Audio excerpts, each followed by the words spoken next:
जा, ले जा अपनी पत्नी को घर, शीघ्र ही वह ठीक हो जाएगी। बाबा की जय हो, बाबा की जय हो। आओ भक्तों, बाबा का आशीर्वाद ले लो।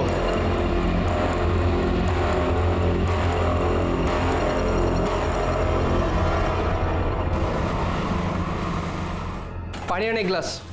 आंटी।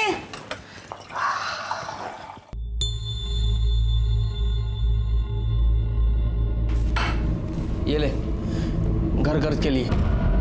देख क्या रही है, पगार हुआ यार। मुझे नहीं चाहिए तेरे पाप की कमाई। क्या बोलिस? पाप की कमाई? ये मेरी मेहनत का पैसा है। मेहनत का पैसा? हाँ, ये मेहनत का पैसा है तेरा या तेरे उस ढोंगी कमीने बाबा की पाप की कमाई है? ए बाबा को कुछ मत बोला, देख दांत तोड़ दूंगा मैं तेरे। तू भूल गया सब क्या किया था? वो बाबा जो भक्ति के नाम पे दूसरी औरतों की चुम्मा चाटी करता है। देख, मुझे तेरा नहीं पता, पर मुझे बहुत शर्म आती है इस पाप की कमाई खाने में। चल तेरी तो मैं।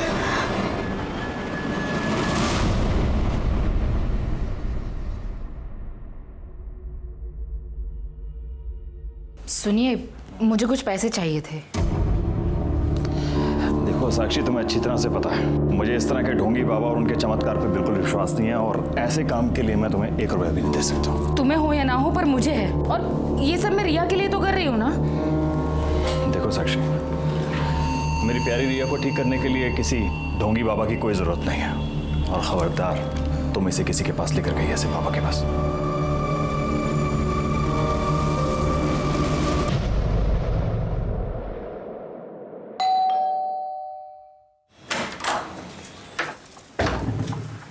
काजल, थोड़ी सी शक्कर मिलेगी?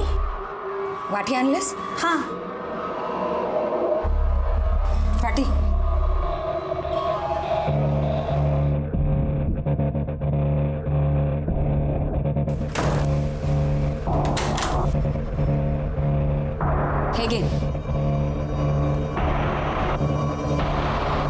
और कुछ भी चाहिए?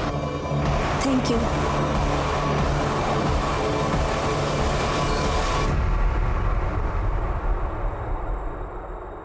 ठीक किया जो तुम इसे मेरे पास उपचार के लिए ले आई। बाबा, मेरी रिया चल तो सकेगी ना? अवश्य।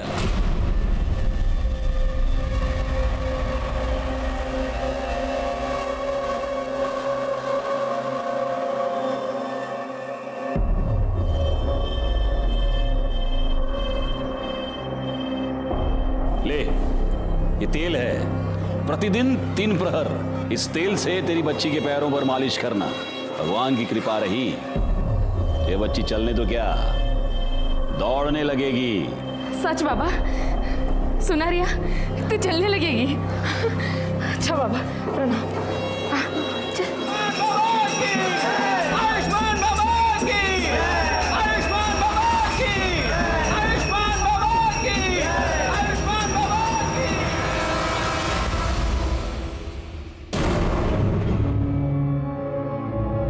बेटा, बेटा क्या हुआ? बाप रे, क्या हो गया है लोगों को? इतने घटिया लोग भरे पड़े हैं ना, रेप पर रेप के केस आ रहे हैं। अब 60 साल के बुढ़े ने एक 20 साल की लड़की का रेप कर दिया, बताओ। रिया, रिया बेटा, रिया बेटा क्या हुआ? क्या हुआ बेटा? रो क्यों रो? क्या हुआ? बेटा मुझे बताओ। अरे किसने कुछ कहा क्या? मुझे बताओ ना, क्या हुआ? अरे भाई ये रो क्यों रही है? क्या हुआ इसे? क्या हुआ बेटा? बेटा मुझे बताओ, क्या हुआ?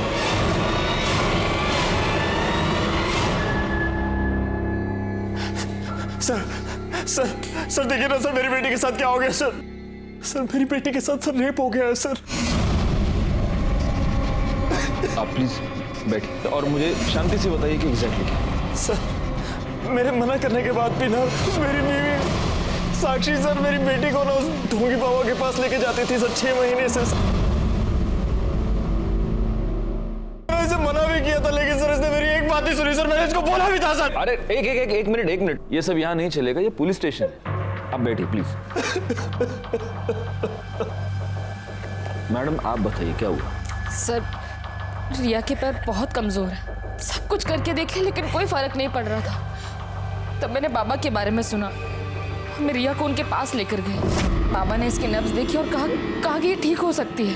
बाबा ने मुझे एक तेल दिया, और कहा कि मैं उससे रिया के पैरों की मालिश कर, लेकिन उससे भी कोई फर्क नहीं पड़ रहा था। मैंने बाबा को बताया तो उन्होंने कहा कि शायद मैं ठीक से मालिश नहीं कर रही हूँ। मैं रिया को उनके पास लेकर जाऊँ, वो मुझे सही तरीका बताएंगे। पहले तो मैं डर गई कि कोई अनजान आदमी मेरी बेटी के पैरों को हाथ लगाएगा। मेनका। जी बाबा। मेरी आंखों पर पट्टी बांधो।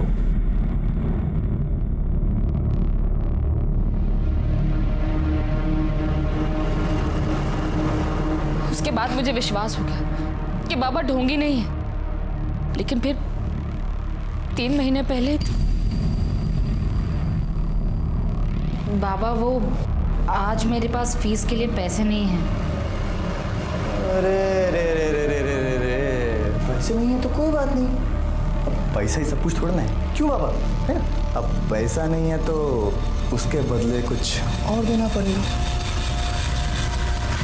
अलग चीज मतलब उसके बाद मैं तेल लेने के लिए अकेले आश्रम गई।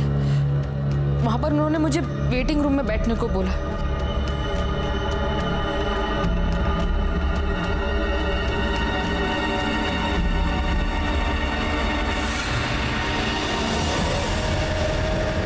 कौन था वो आदमी? पता नहीं सर, लेकिन जब होश आया तो देखा कि मेरे कपड़े मेरे साथ भी रेप हुआ था। उसके बाद 2 बार और ऐसा हुआ। 3 बार तेरे साथ रेप हुआ, तूने मुझे बताया तक नहीं? तुझे मजा आ रहा था रेप करने में, और मेरी बेटी को लेकर नहीं उठूंगी बाबा के पास। तुझे कितनी बार बताया? तुझे कितनी बार बोला इसको मत लेके जाओ? 1 मिनट, अभी आप बैठेंगे प्लीज, वरना मुझे आपको बाहर निकालना पड़ेगा। रिया में इंप्रूवमेंट दिख रही थी। अगर मैं तुम्हें बताती तो तुम ट्रीटमेंट रुकवा देते, इसलिए मैंने नहीं बताया। लेकिन फिर 4 दिन पहले 13 तारीख को मैं रिया को लेकर आश्रम गई। आर्यमन ने हमें कहा कि हम वेटिंग रूम में वेट करें, बाबा बाहर गए।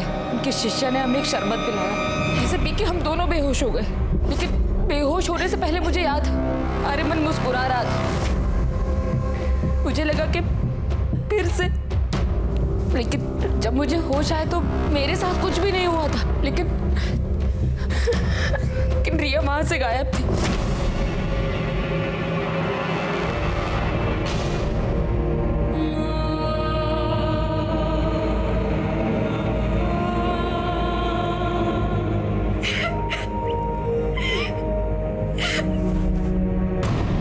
और रिया मुझे ट्रीटमेंट रूम में मिली।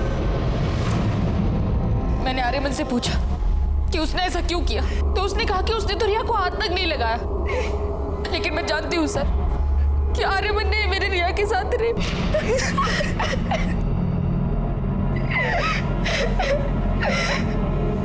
बेटा,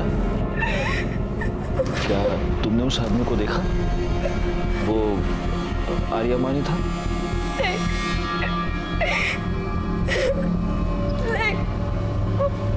आर्यमन नहीं, आयुष्मान बाबा थे। मुझे याद है, बेहोश होने से पहले जो आदमी मेरी तरफ आ रहा था, उसने वही चोला पहना था जो आयुष्मान बाबा पहनते। इंस्पेक्टर सर प्लीज उस बाबा और उसके बेटे को अरेस्ट कर लीजिए प्लीज सर। प्लीज सर, हमें न्याय दिलवा दीजिए प्लीज सर। कामनी मैडम, बच्ची को मेडिकल एग्जामिनेशन के लिए ले जाइए, आप भी जा सकते हैं।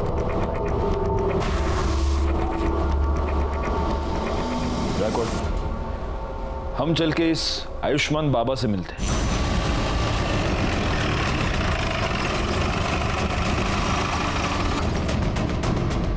साक्षी हम पर ऐसे आरोप कैसे कर सकती है अपने बाबा के बारे में? देखिए, आपको जो कुछ भी कहना है पुलिस स्टेशन चलकर कहिए। चलिए। साहब 1 मिनट बेटा, ये कोई आम आदमी, चलते फिरते आदमी नहीं है, बाबा है, आयुष्मान बाबा। और इनके भक्तों को पता चला ना कि आपने इनको ऐसे उंगली भी लगाई है, दंगे भड़क जाएंगे साहब, बता रहा हूँ। दंगे वंगे बाद में, सबसे पहले तो तेरे को उठा के अंदर डाल दूंगा। चल यार, ना चलिए चल, मैं कह रहा हूँ कर रही है। ये सत्य नहीं है। सभी भक्तों को वही शरबत ग्रहण के लिए दिया गया था। उनमें से किसी को कोई समस्या नहीं हुई। आप चाहे तो दूसरे भक्तों से पूछ सकते हैं। बाबा 13 तारीख को आश्रम में थे ही नहीं। वो एक भक्त के यहाँ आमंत्रित थे। मैं स्वयं पूरा दिन उनके साथ ही था। हम लोग शाम को आश्रम एक साथ ही लौटे थे। सर मैं तो ज़्यादातर अकाउंट केबिन में ही रहता हूँ, तो बाहर क्या चलता है क्या नहीं चलता मेरे को नहीं मालूम। सच है, भगवान भी इंसान को नहीं पहचान सकता। मैंने साक्षी और उसकी बेटी को बहुत सहायता की थी, फिर भी न जाने क्यों उसने मुझ पर ऐसे घृणित आरोप क्यों लगाए। लेकिन आपको क्या लगता है बाबा, मतलब क्यों लगाए होंगे उसने ऐसे घृणित आरोप आप पर? एक ही कारण हो सकता है। अच्छा, मेरे उपचार के पैसे देना नहीं चाहती होगी, अन्यथा मदद जो करता है उसे ऐसे प्रत्युत्तर में ऐसे घृणित आरोप कोई नहीं लगाता। लेकिन उसकी चूक हो गई, वो चूक गई। 13 तारीख को पूरा दिन हम आश्रम में थे ही नहीं। सर इसके असिस्टेंट गणेश ने भी यही कहा कि ये लोग शाम को वापस आए थे। क्योंकि यही सत्य है, हमारा शिष्य गणेश पूरा दिन हमारे साथ था, और जिस भक्त के यहां हम पूरा दिन उपस्थित थे आप उनसे भी पूछ सकते हैं। दोनों को आशीर्वाद है मेरे। अब हम यहां से प्रस्थान करेंगे। अरे नहीं नहीं नहीं नहीं, प्रस्थान वस्थान आप कुछ नहीं कर सकते अभी। क्या है बाबा, आप रेप अक्यूज्ड हैं, तो अब आप यहीं रहेंगे। गायकवाड़, बाबा को उनकी कुटिया दिखा दो। अब अगले कुछ दिन तक भजन पूजन कीर्तन कीर्तन वहीं पे ले जाओ। चलिए, देखिए ये गलत है। लड़की के कंप्लेन के बाद आयुष्मान बाबा को पुलिस ने रेप के केस में अरेस्ट कर लिया है। अभी भी तुझे लगता है कि तेरा बाबा ढोंगी नहीं है? काजल चुप बैठ, मैं बाबा को बहुत पहले से जानता हूँ, वो ऐसा कर ही नहीं सकते। और अगर रेप हुआ भी है ना तो बाबा ने नहीं किया है, वो उस कमीने आर्यमान ने किया है, क्योंकि वो आर्यमान एक नंबर का। अच्छा, तो फिर पुलिस ने तेरे बाबा को क्यों पकड़ा?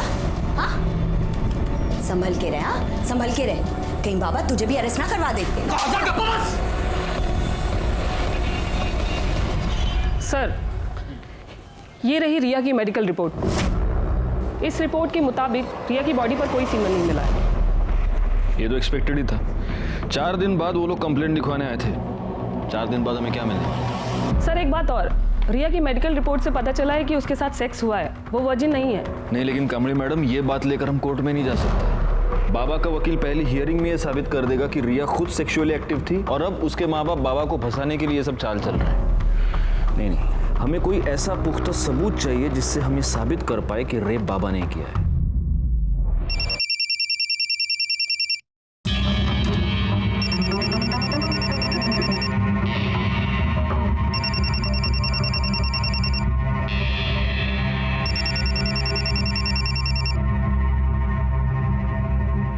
हेलो, तेरी हिम्मत कैसे हुई बाबा के खिलाफ कंप्लेंट लिखवाने की? भूल गई बाबा कौन है? या तो कंप्लेंट वापस ले, वरना हम तुझे और तेरी बेटी को छोड़ेंगे नहीं। नहीं नहीं, मेरी बेटी को कुछ मत करना। वो कौन है? कौन है? कौन है? कौन बोल रहा है? हिम्मत है तो सामने आके बात कर। अरे फोन पे क्या धमकी दे रहा है? आ सामने। हेलो हेलो, काट दिया। जो भी ऐसे छोड़ूंगा। कहाँ जा रहे हो? अरे पुलिस को इन्फॉर्म करने जा रहा। नहीं नहीं, उसने धमकी दी है। साक्षी, तुम अब भी नहीं समझ रही हो, हमें पुलिस को इन्फॉर्म करना पड़ेगा। ये सब बंद होना चाहिए। नहीं नहीं, आप मेरी बात सुनिए ना। साक्षी प्लीज, देखिए मेरी बात सुनिए प्लीज साक्षी।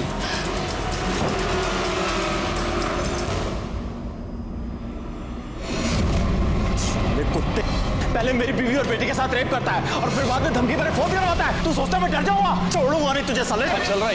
क्या चल रहा है? क्या कर रहे हैं? सर देखिए ना सर, मेरी बीवी के फोन पर सर किसी प्राइवेट नंबर से धमकी भरे फोन आ रहे हैं सर। कह रहे कंप्लेंट वापस ले लो, नहीं तो आपकी बेटी और बीवी को। सर कुछ कीजिए सर। एक मिनट। बैकवर्ड, ये नंबर नोट कर लो और ये नंबर ट्रेस करो, पता करो ये नंबर किसका है, कहाँ से आया। आप प्लीज इनके साथ चलिए, प्लीज।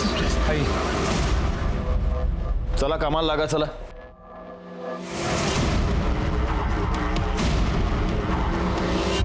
सर वो बिल मिल गई। ये तो नहीं था, सिवाय इनकी कंप्लेंट के हमारे पास है ही क्या? फॉर्मेलिटीज पूर्ण कर। सर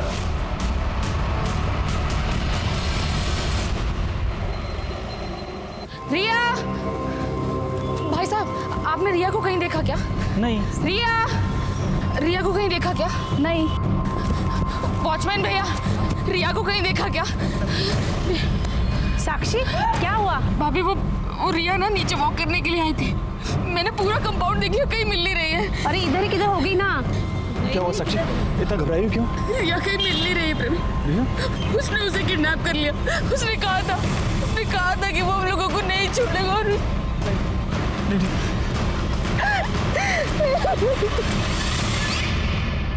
हरामखोर, रिया का रेप तूने किया है ना, मुझे सब पता है। क्या रे बड़ाऊ, मैं किया है, क्या लगा के रखा है? लड़की ने देखा तेरे को, स्टेटमेंट में नाम तेरा, तो मैं कैसे किया है हा? और वैसे भी वो जो तू आशीर्वाद के नाम पे वो जो चोला डाल के जो चुम्मा चाटी करता है, तो ठगी कौन तू? तो रेपिस्ट कौन? तू, मैं नहीं, समझा? बकवास बंद कर, मुझे सब पता है। बाबा को मिर्ची लगी रे बाबा को मिर्ची। लेकिन क्या करे, मैं देखा रे तेरे को उस दिन आश्रम आते हुए। झूठ बोल रहा है तू, उस दिन मैं आश्रम में था ही नहीं, मैं तो शाम को लौटा था। ये जो तेरी झूठ की खिचड़ी है ना, ये तो येड़ा गणेश है ना, उसके साथ मिलको पुलिस से गया, मेरे को नहीं। मैं देखा तेरे को उस दिन शाम को वापस आते हुए भी, और रिया के साथ कमरे में करते हुए भी। हाँ, तो मेरे साथ ना शानपंती नहीं। चल जा जा जा। बाबा बाबा, और साक्षी ठाकुर आई है, बहुत शोर मचा रही है और तमाशा भी कर रही है, जल्दी चलिए।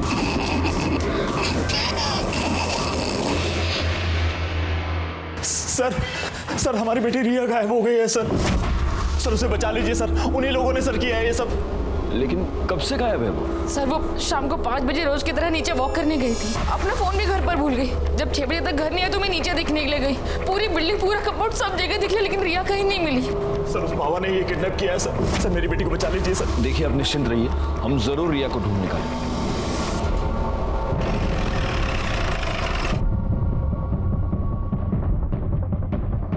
सर, बॉडी को सबसे पहले इन औरतों ने देखा। ये सुबह यहाँ कपड़े धोने आई थी तो इन्होंने बॉडी को देखा। सर, बॉडी पे कई जगह खरोच के निशान हैं, और ये देखिए गर्दन पे जो मार्क है उसे देखकर तो यही लग रहा है कि मौत गला घोटने से हुई। एक मिनट, पूरा चेहरा टर्न करना। सर तो रिया ठाकुर है। देखिए आसपास जरा चेक कीजिए, कोई क्लू मिलता है क्या?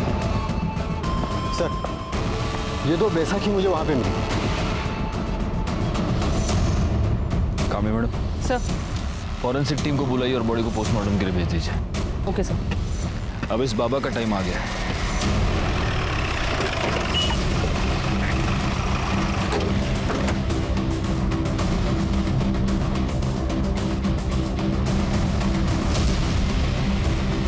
या तो ताला लगा हुआ।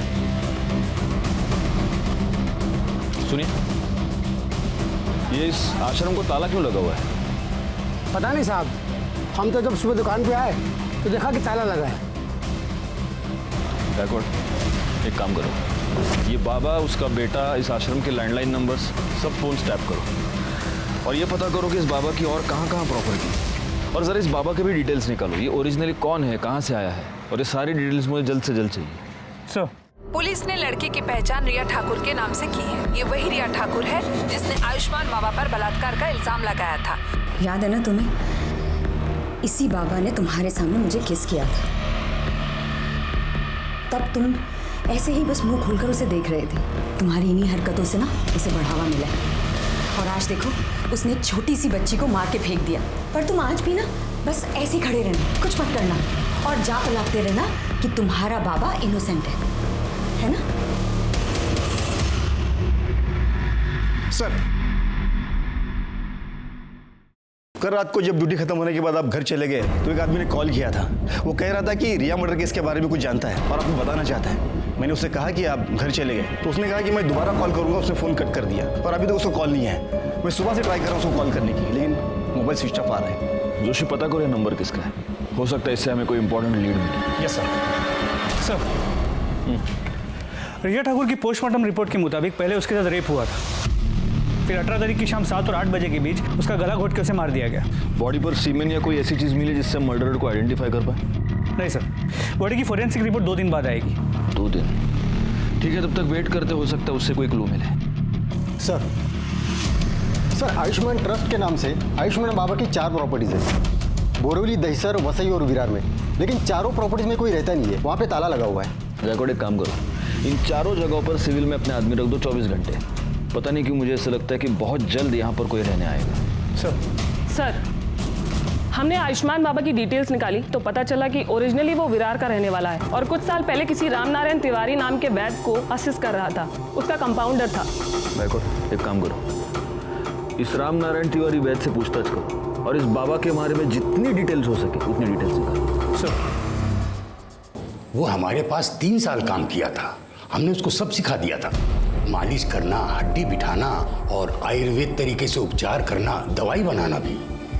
लेकिन था बड़ा होशियार, हर काम फटाफट सीख जाता था। लेकिन उसे एक आदत थी, वो आयुर्वेद और एस्ट्रोलॉजी की किताब पढ़ने का बड़ा शौक था। जरा सा भी समय मिले किताब खोल के पढ़ने लगता था। फिर एक दिन आया, कहने लगा कि हम कल से काम पर नहीं आएंगे। हम कहा काहे? बहुत उससे कहा कि रुक जा, लेकिन नहीं रुका, वो चला गया। 1 साल बाद सुनने में आया कि साकिब खान जो है आयुष्मान बाबा बन गए। एक मिनट, ये साकिब खान कौन है? अरे वही आयुष्मान बाबा जो है, वही साकिब खान है। मुस्लिम से हिंदू नाम बदल के बाबा बना। और ये आर्यमन उसका बेटा इमरान। हाँ, जब उसकी जोरू मरी तो इमरान 2 साल का रहा होगा। तो इसने माँ का भी प्यार दिया, बाप का भी प्यार दिया। बहुत लाड करता था और लाड प्यार के चक्कर में लड़का खराब हो गया। अच्छा, ये आयुष्मान बाबा मतलब आपका साकिब खान जब ये आपके पास काम किया करता था तो जो महिला इलाज करवाने के लिए आती थी उनके साथ कभी उसने बदतमीजी की थी? ना, कभी कोई बदतमीजी नहीं। अच्छा, उसके किसी रिश्तेदार को आप जानते हैं? नहीं, बस परिवार का मालूम था, सो हमने बता दिया।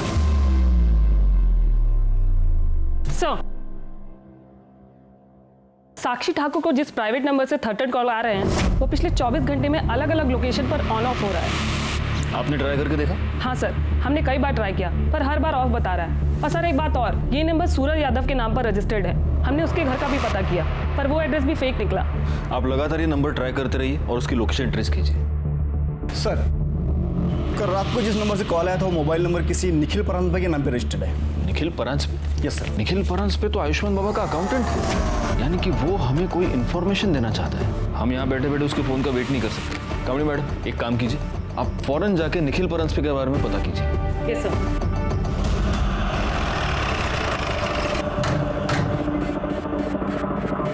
क्या आप बता सकती हैं कि काजल और निखिल कहाँ गए हैं? हाँ मैडम, कल शाम को करीब 8 बजे मैंने काजल और निखिल दोनों को एक साथ जाते देखा। मैं तो खुद हैरान थी कि दोनों एक साथ कहाँ जा रहे हैं। मतलब 24 घंटे लड़ाई झगड़ा करते रहते हैं। किस बात पे? अब ये तो नहीं पता मैडम। एक बार मैंने काजल से पूछने की कोशिश की थी तो उसने मुझे कुछ नहीं बताया, लेकिन हाँ, उसका वो हीरो है ना, उसको जरूर बताया होगा। हीरो? कौन हीरो? अब ये तो ज़्यादा तो मुझे कुछ नहीं पता, लेकिन हाँ, कुछ हफ्तों पहले जब मैं मार्केट से घर वापस आ रही थी तब मैंने देखा कि वो काजल का बॉयफ्रेंड था। अब ये सब तो मुझे नहीं पता, लेकिन हाँ, वो तभी आता था जब निखिल घर पर नहीं रहता था। कुछ दिनों पहले मैं काजल के घर शक्कर लेने आई थी, तब मैंने उसे बैठा देखा था। पहचान सकती हो कौन है वो? स्केच बनवा सकती हो? वो तो मैं नहीं बता सकती क्योंकि मैंने उसे सिर्फ 2 बार देखा है और वो भी पीछे से। निखिल और काजल का फ़ोन नंबर और फोटो तो होगा ही आपके पास? जी।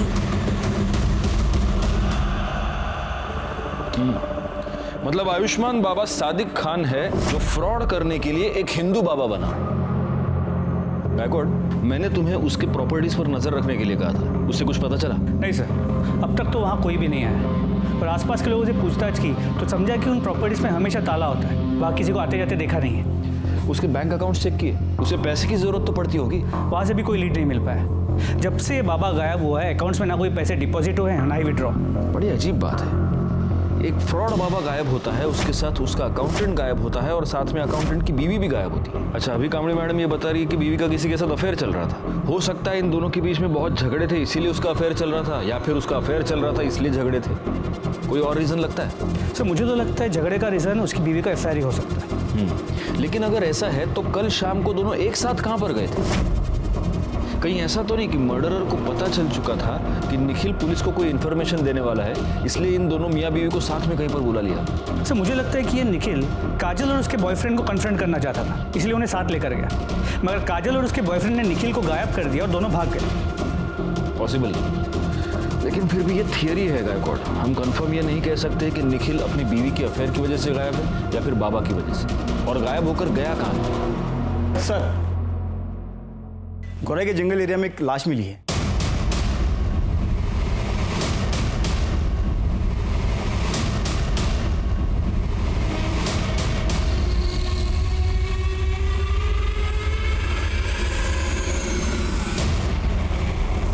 सर, ये बॉडी तो काजल ब्रांच पे की है।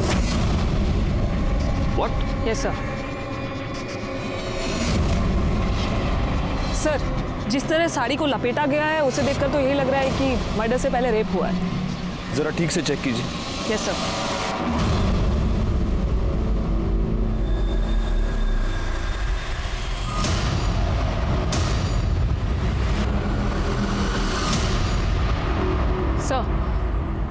सर, ये एक नहीं 2 बॉडीज हैं। क्या?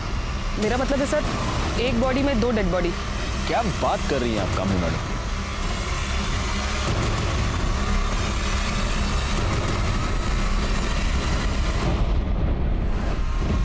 बॉडी का निचला हिस्सा किसी आदमी का है और ऊपर का हिस्सा औरत का। या तो ये निखिल हो सकता है या फिर काजल का बॉयफ्रेंड। ये हो सकता है कि निखिल ने काजल को और उसके बॉयफ्रेंड का मर्डर करके उन दोनों की लाश को ऐसे इस तरह से सिल दिया होगा। पर सर, बॉडी को कोई इस तरह स्टिच क्यों करेगा? हो सकता है वो ये स्टेटमेंट करना चाहता हो कि तुम दोनों का अफेयर था, तुम दोनों एक साथ आना चाहते थे, लो मैंने तुमको मार के एक कर दी। निखिल तो साइको लग रहा है। बिल्कुल है, लेकिन ये सब तब तक एक थियरी है जब तक हमें ये पता नहीं चलता कि ये बॉडी का निचला हिस्सा आखिर किसका है। कामिनी मैडम, सर, बॉडी को पोस्टमार्टम के लिए भेजने का इंतजाम कीजिए और फॉरेंसिक टीम को बुला लीजिए। Yes sir. पता कैसे चलेगा कि ये बॉडी का निचला हिस्सा किसका है? सर, एक आइडिया है। काजल के नेबर्स ने कहा था कि उन्हें यहाँ 1 साल हो गया है। हो सकता है इस बीच वो कभी बीमार पड़े और कभी अपना ब्लड टेस्ट किया, तो आसपास के लैब से कुछ इन्फॉर्मेशन मिल सकती है। मतलब ब्लड ग्रुप से? जी सर। Good idea. एक काम करो, उनके घर के आसपास जितने भी पैथोलॉजी लैब्स है वहाँ पर पता करो इमीडिएटली। सर, पैथोलॉजी लैब से मिली रिपोर्ट और पोस्टमार्टम रिपोर्ट में जो ब्लड ग्रुप आया है उससे ये साफ होता है कि लोअर बॉडी निखिल परांज पे की है। नहीं, लेकिन अगर निखिल परांजपे और काजल के बॉयफ्रेंड का ब्लड ग्रुप सेम हुआ तो? सर, ये तो मैंने नहीं सोचा था। पोस्टमार्टम रिपोर्ट के मुताबिक काजल का मर्डर 19 मई को रात 9 से 10 के बीच हुआ है और मृणाल ने हमें बताया कि उसने उन दोनों को 8 बजे घर से निकलते हुए देखा। मतलब निखिल ने यहाँ फोन करने के तुरंत बाद।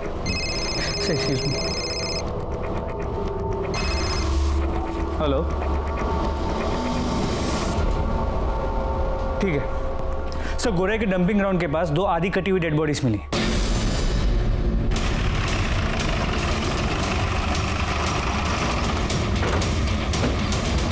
साहब, मैंने आपको फ़ोन किया था। सुबह जब काम पे जा रहा था तभी ये मैंने देखा और 100 नंबर पे मैंने डायल किया। थैंक्स। जोशी, बगा।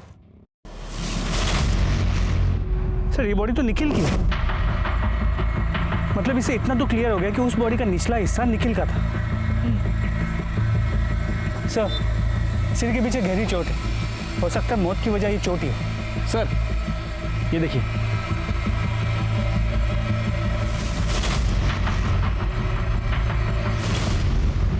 गायकवाड़, अपनी फॉरेंसिक टीम को बुलाओ और उनसे कहना कि इस बार मुझे रिपोर्ट जल्द से जल्द चाहिए। सर।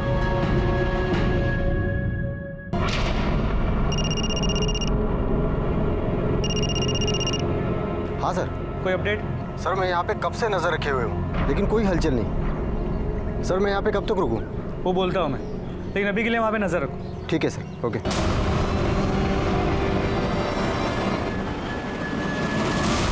हे शिंदे ना येऊ सर। गायकवाड, आयुष्मान बाबांड्याच्या मुलाबद्दल काय कळलं का? नहीं सर, पण लवकरच समझे। और सर, ये निखिल की पोस्टमार्टम रिपोर्ट, इसके मुताबिक उसकी मौत 19 मई की रात 9 और 10 के बीच हुई है और मौत की वजह सर पे रॉड जैसी किसी चीज से वार किया जाना है। इसका मतलब सिर्फ घर से निकलते वक्त ही नहीं बल्कि मर्डर के वक्त भी ये दोनों मियाँ बीवी एक दूसरे के साथ हैं। गायकवाड़, एक काम करो, हमें जहाँ पर ये दोनों सिली हुई बॉडीज मिली पता करो कि मर्डर के टाइम पे वहाँ आसपास कितने मोबाइल नंबर देखते थे और उन नंबर्स को बाबा, उसके बेटे और बाकी के असिस्टेंट के नंबर के साथ मैच करके देखो। सर, ये रहे काजल के कॉल रिकॉर्ड्स। इस कॉल रिकॉर्ड के मुताबिक काजल के कॉल्स की ड्यूरेशन 1 से 1.5 मिनट ही थी, सिवाय एक नंबर को छोड़ के। खोपोली में एक नंबर है, 3 हफ्ते पहले काजल ने उस पर 20 मिनट तक बात की थी। किसका नंबर है? काजल की माँ मुक्ता।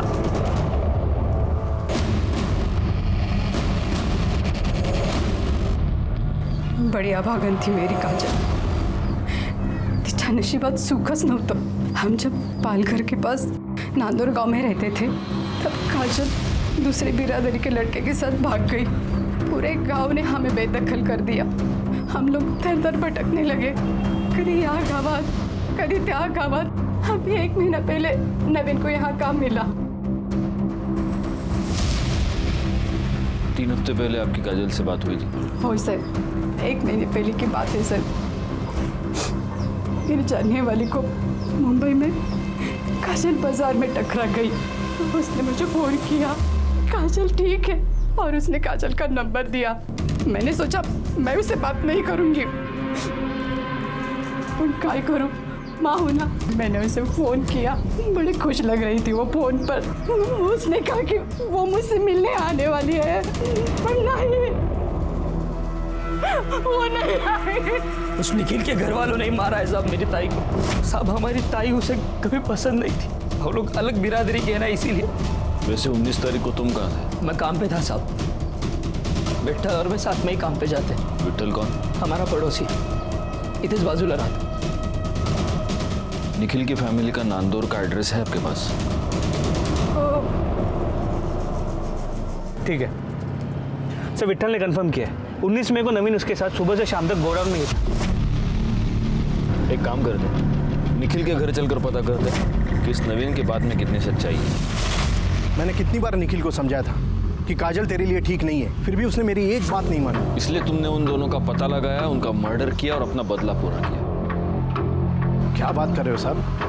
मैंने खुद उन दोनों की शादी करवाई थी। बिरादरी में रहने के लिए नाटक किया था कि वो दोनों गांव से भाग गए।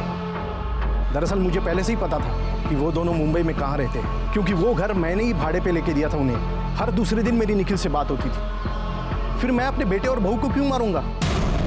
फिर एक बार हम डेड एंड पर आकर पहुंच चुके थे। हालांकि फॉरेंसिक रिपोर्ट से यह पता चला था कि रिया के नाखून में किसी के स्किन फ्रैगमेंट्स पाए गए थे, लेकिन वो स्किन फ्रैगमेंट्स किसके थे ये पता लगाने का कोई भी तरीका हमारे पास नहीं था। दूसरी तरफ हमारी ये थियरी थी कि काजल और निखिल का मर्डर या तो काजल के लवर ने किया है या आयुष्मान बाबा ने। काजल और निखिल के मर्डर स्पॉट पर एक्टिव नंबर्स का हम इंतजार कर रहे थे, और हमें इंतजार था सूरज यादव का भी, जिसे ट्रेस करना काफी मुश्किल हो रहा था क्योंकि उसका मोबाइल नंबर लगातार ऑन ऑफ हो रहा है। ऐसे में आयुष्मान बाबा के प्रॉपर्टीज पर नजर रखने का हमारा प्लान कामयाब हो गया जब हमें यह पता चला कि उसकी वसई की प्रॉपर्टी पर कोई आया है।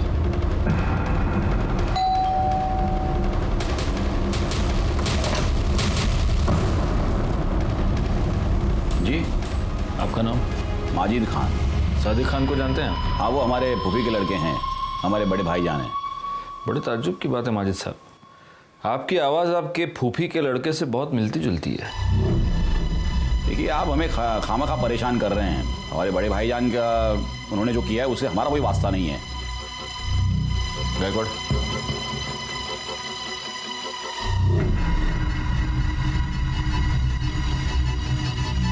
बड़े ताज्जुब की बात है।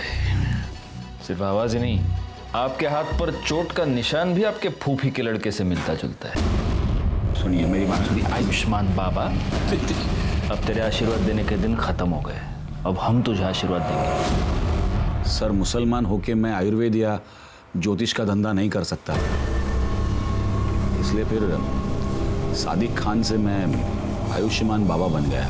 सर, मुझे बहुत जल्दी फेमस होना था, बहुत जल्दी बहुत सारे पैसे कमाने थे, इसीलिए वो लिप किस वाला आइडिया लगाया। साक्षी और रिया के अलावा और कितनी औरतों का रेप किया है? नहीं सर, मैंने किसी का रेप नहीं किया है सर। न मैंने न मेरे बेटे ने सर किसी का बेजा फायदा नहीं उठाया है। मानता हूँ सर कि वो बदजबान है, थोड़ा सा बेकाबू हो गया है, लेकिन सर वो ऐसा कुछ करेगा, किसी को इस तरह नुकसान पहुंचाएगा, ये मैं नहीं मानता। वो बेकाबू हो गया या तूने होने दिया? सर, शुरू में मैंने उसे काबू में करने की कोशिश की, लेकिन इसको मशवरा देना सिखाऊं कैसे? आज के बाद अगर मेरे को मशवरा दिया ना जबरन, तो साले पूरी दुनिया को बता देगा मैं कि तू कोई बाबा बाबा नहीं है रे, तू मुसलमान है क्या? हाँ चल चल खड़ा 25,000 लेके पेश। अरे ऐश करने की, अरे चल जा खड़ा हो। लाता। अच्छा ये बता, निखिल के साथ तूने क्या किया? निखिल के साथ? सर उसके साथ मैं क्यों कुछ करूंगा? क्योंकि तुझे ये पता चल चुका था कि रिया मर्डर केस में निखिल हमें कोई इंफॉर्मेशन देने वाला था। नहीं सर, मुझे इसके बारे में कुछ नहीं पता है, बल्कि मैं तो उसे नौकरी पर भी नहीं रखने वाला था जिस दिन से मैंने काजल के बारे में सुना है। मतलब सर वो काजल को भगाकर शादी करके मेरे पास आया था मुंबई। काजल को मेरे पास इसलिए लाया था कि ताकि मैं उसको आशीर्वाद दूं, और फिर मेरे पास नौकरी मांगने लगा, और उस वक्त मेरे पास एक अकाउंटेंट की जॉब खाली थी, तो मैंने कहा था उसे कि मैं उसे नौकरी दूंगा। तो ठीक है, कल से तुम यहां नौकरी पे आ जाना।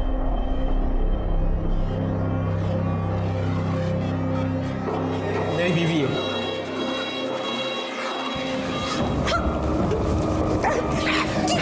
आर्यमन, ये क्या बदतमीजी है? ये क्या कर रहे हो तुम? क्यों चिल्ला रहा है? आशीर्वाद तो दिया है जैसे तू देता है। निखिल, रिया और काजल तीनों का मर्डर हुआ है। बता इसमें से कौन सा खून तूने किया, कौन सा तेरे बेटे ने किया, या दोनों ने मिलके किए तीनों खून? नहीं सर, हमने किसी का खून नहीं किया, सच कह रहा हूँ सर। अगर मर्डर नहीं किया तो भाग क्यों गया था? रिया के बारे में सुन के डर गए थे हम लोग।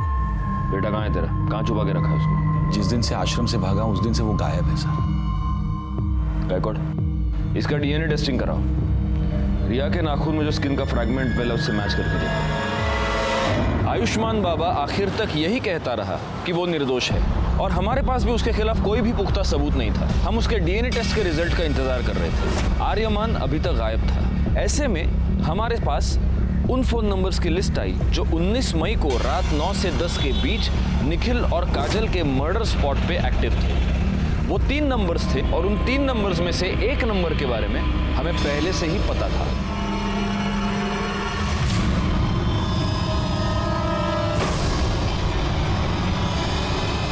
ताई की वजह से हमने बहुत दुख देखे थे साहब। मैं उससे बदला लेना चाहता था, पर पता नहीं था कि वो कहाँ रहती है।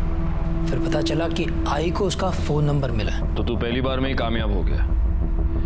तूने काजल को फोन करके गोराई बुलाया और वहां पे तूने उसको मार दिया। नहीं साहब, पहले मैं उसके घर गया था उसको मारने के लिए, लेकिन तब उसकी पड़ोसी ने मुझे देख लिया। दूसरी बार अखबार वाला पैसे लेने आया था। तो वो तू था जिसको मृणाल ने देखा था? मैंने सोचा कि ताई को किसी ऐसी जगह ले जाके मारना होगा जहां मुझे कोई देख नहीं पाए। हाँ बोलो नमीन। वो कुछ काम से मैं मुंबई आया था, तो आपसे कुछ जरूरी बात करनी है, मिलना था।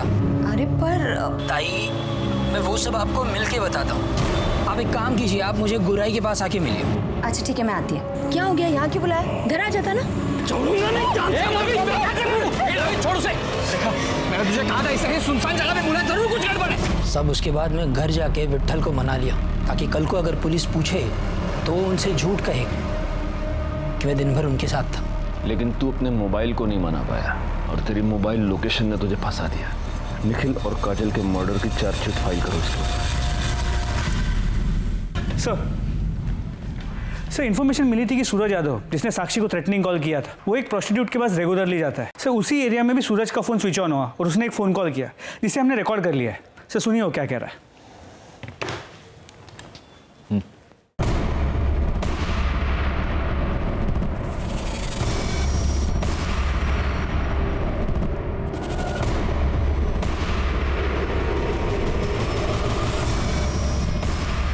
एक मिनट गायको, इसका नाम सूरज यादव है ना? तो ये इस तरह से हिंदी क्यों बोल रहा है?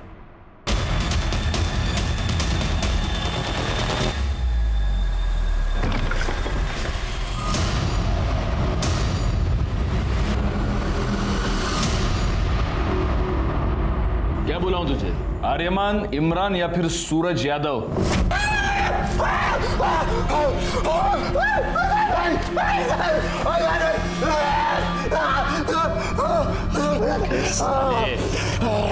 रिया के नाखून में जो स्किन मिला है ना, उससे तेरे बाप का डीएनए 50% मैच होता है। इसका मतलब तेरा पूरा 100% होगा। इसलिए मैं बोल रहा हूँ नाटक मत कर, क्योंकि हमें आसानी से प्रूव कर सकते हैं कि तूने रिया का मर्डर किया। बोल साहब, साक्षी और रिया का रेप नहीं किया है साहब। अब्बू का चोला अपने ऊपर डाल लिया था कि कहीं बीच में थोड़ा बहुत भी होश आए तो लगे कि अब्बू ने गलत काम किया है। मर्डर क्यों किया रिया का? मैं बस कंप्लेंट वापस करवाना चाहता था साहब, पर वो रिया का बाप है ना, फोन पे बहुत अकड़ रहा था साहब, बहुत उल्टा सीधा बोला मेरे को, दिमाग पूरा चला आ गया था मेरा। बस मैंने सोच लिया था साहब कि इस साले को सबक सिखा के रहेगा मैं। मेरे को पता था कि रिया रोज शाम को ना कंपाउंड में वॉक करने को आती, और शायद उसके बाद उसकी बॉडी रात को मैं ठिकाने लगा दिया। पर ये सब बूढ़ा हुआ ना वो मेरा अबू, उसने मेरे को सब करते हुए देख लिया था साहब, बहुत घबरा गया था साहब, वो बहुत डर गया था, जबरदस्ती मेरे को छुपाया साहब। साक्षी और रिया पर रेप करने के जुर्म में और रिया के मर्डर के जुर्म में तुमको अरेस्ट करता हूँ। चार्जशीट फाइल करो। फॉरेंसिक रिपोर्ट से यह साबित हो गया कि वो स्किन आर्यमान की थी। निखिल काजल मर्डर केस और रिया मर्डर केस फाइनली सॉल्व हो गए। नवीन, जिसने अपनी बहन को एक भयानक, एक दर्दनाक मौत दी, उसका पूरा प्लान उसकी फोन की वजह से फेल हो गया। रिया, जो कि शारीरिक रूप से कमजोर थी, अपने मां के अंधविश्वास और अंधभक्ति की भेंट चढ़ गई। इसी के साथ मैं सीनियर इंस्पेक्टर राजेश यादव आपसे विदा लेता हूं। दोबारा मिलूंगा, तब तक सतर्क रहिए और देखते रहिए क्राइम पेट्रोल दस्तक, क्योंकि मकसद बताना नहीं,